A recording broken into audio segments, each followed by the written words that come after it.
This caravan's called an RV VISTA crossover. There is a larger version called the XL, which is also available. These particular vans are made in Bayswater, Melbourne, Australia. Weights go, the van itself weighs 1150 kilo. It can go up to 1650.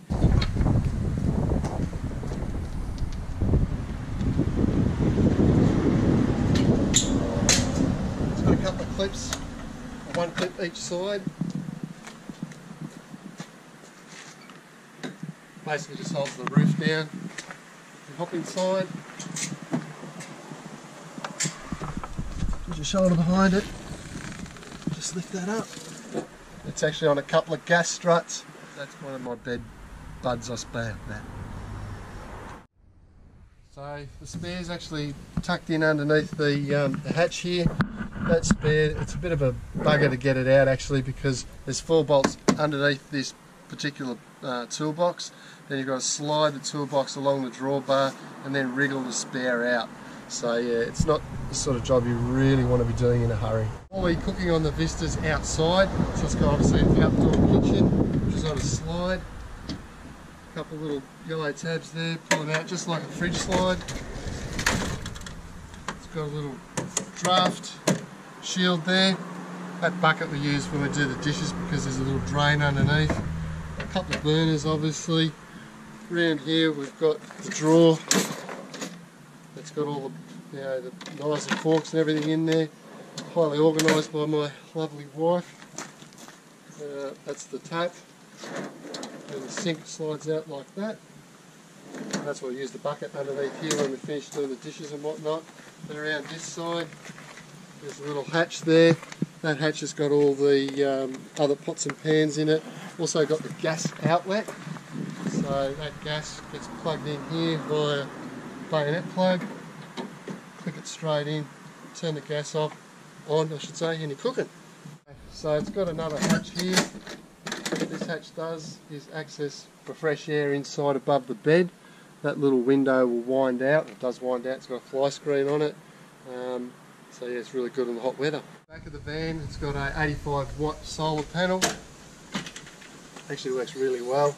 The reason it folds up like that is if the sun's moving around, particularly in the mornings, you can grab the morning sun. That's a wood rack, that folds down. This is actually this bar here that folds up for a external shower. In here,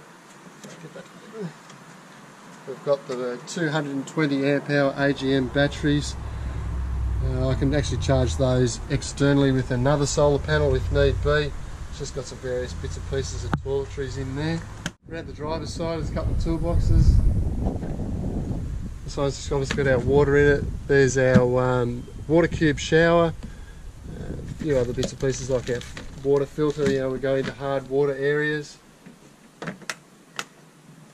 Bottom one, that's just got all my bits and pieces. So things like trailer bearings and grease and various bits and pieces, mainly spares I keep in there. This front toolbox, that's where the legs go. Got our table and the ramps for levelling it out. Also our little awesome Ziggy, which I can highly recommend to everyone, especially over a Weber. Okay, now moving inside the van, we've got a little table here. This will swivel around, so it makes it a bit easier to get in and out a little bit. That's the bed. You can obviously sit here and also relax back like it's a bit of a couch. Set your iPad up on the bench at the back there. Pretty comfy. Now to set the bed up, what I need to do is drop the table.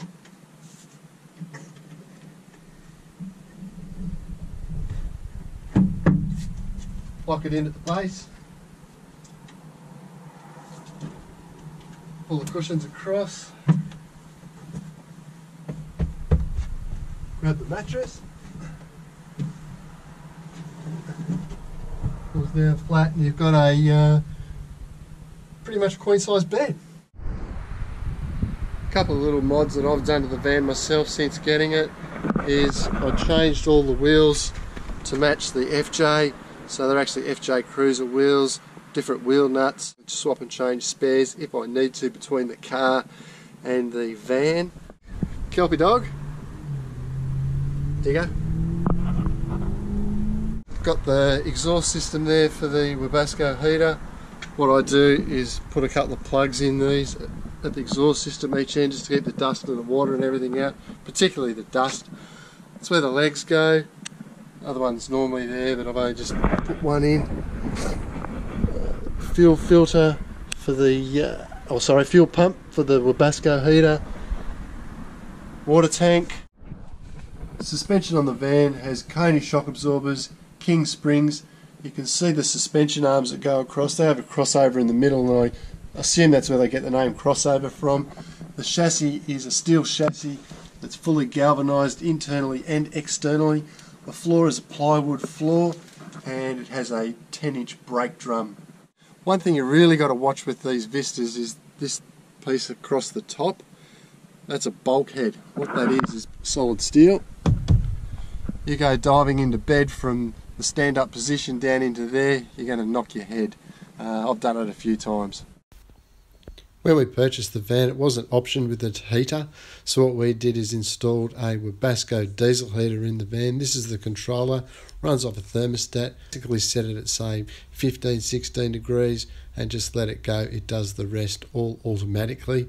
The unit underneath the fridge, as you can see, is a fairly simple compact unit. That pipe that goes to the left just goes to the vent that's wrapped in a piece of high density foam. Bit of a look inside. This is the control panel, shows the voltage. That's the water gauge. You see where there's got water in there.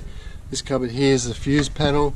It's got the projector charger in there, master switches for the van itself so it can turn all the electrics off, and a heater master switch, circuit breaker, and just a little bit of storage room up the side there. The van comes with an 85 litre Waco fridge that you typically find in most caravans these days. Good little unit, nothing really special about that. It's got heaps of storage, little cupboards stashed all over the place. They go right back to the outside wall of the van.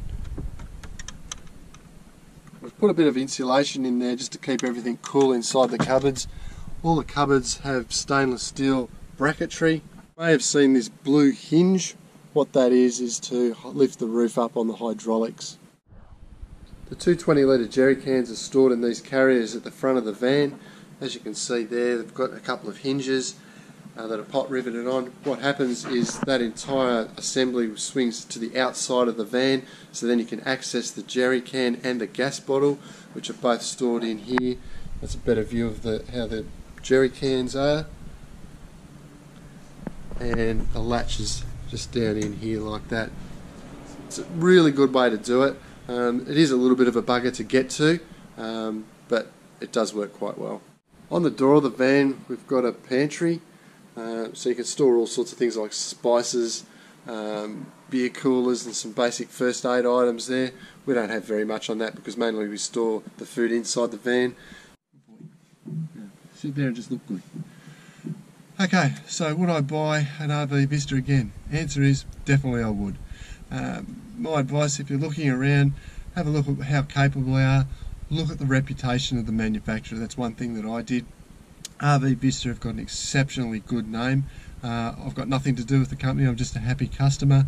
One of the big things for us was, accessibility, where the van could go. Basically it needed to go anywhere my car could go. This van will certainly do that, probably more so. Major thing for us is dust ingress. One thing I can't stand is, you pull up to a campsite, open your van up, and it's you're right there. It's full of dust. That's one thing I just cannot stand. This van to date, we're yet to get any dust in it. In fact, it's so airtight. If you go to open the roof with the door closed, or vice versa with the roof up and then you go to shut it, you physically can't shut the roof because it fills up full of air and the air can't escape.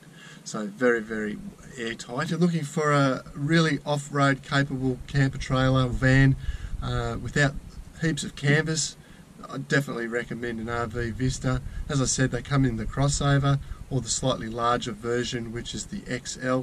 I also understand that they've got some brand new models on the market right now, 2020. So you might want to just jump over their website, have a bit of a look at those. They're not cheap, that's one thing I will say, but I think you do get what you pay for as far as reliability, number one, which is probably the major thing that you need out in the bush. The last thing you want to do is have problems with your van when you're miles away from help.